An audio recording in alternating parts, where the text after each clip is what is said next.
अब हम करने जा रहे हैं बुक 2 का एक्सरसाइज 1A का क्वेश्चन नंबर 2।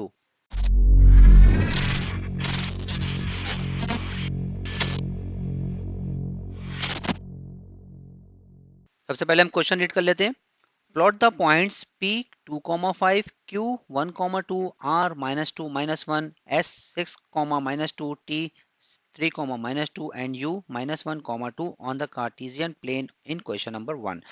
ठीक है, क्वेश्चन नंबर 1 का सेम ग्राफ यूज करेंगे और हम P, Q, R, S, T, U जो हम पॉइंट्स हैं हम इनको ड्रॉ करेंगे। तो सबसे पहले P ड्रॉ कर लेते हैं। P का हमारे पास क्या कोऑर्डिनेट्स गिवन है 2,5।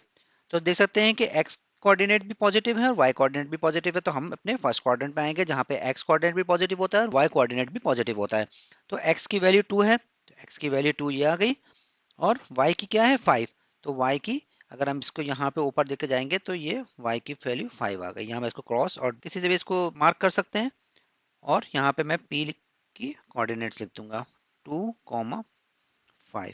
q लिख लेते हैं। q हमारे पास क्या है 1,2। अभी भी देख सकते हैं कि दोनों पॉजिटिव वैल्यूज हैं।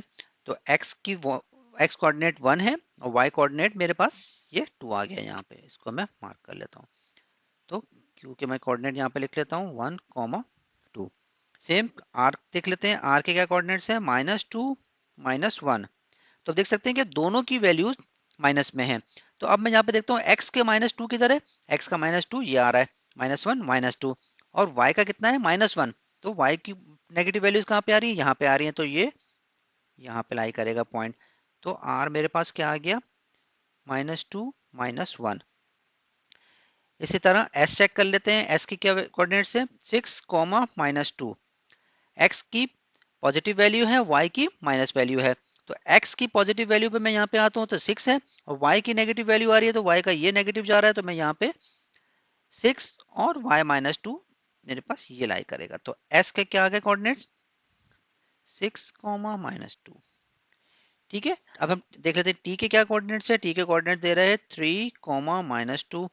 तो x के +3 है, y का -2 है।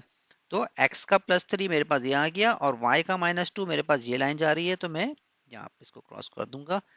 तो t के मैं यहाँ पे मार्क कर देता हूँ 3, -2। लास्ट कर देते हैं। u क्या है, u है -1, 2। x का माइनस वैल्यूज है और y की 2 है, पॉजिटिव है। तो x का माइनस ये रहा और y का पॉजिटिव कहाँ पे आ रहा है मेरे पास, ये आ रहा है। तो u का क्या आ गया मेरे पास -1 x का और y की वैल्यू 2। होप आप लोगों को ये सोल्यूशन समझ में आया होगा। आप लोगों को कोई भी क्वेश्चंस कोई भी सजेशंस हो आप लोग मुझे कमेंट सेक्शन में लाजमी बताएं। Thank you.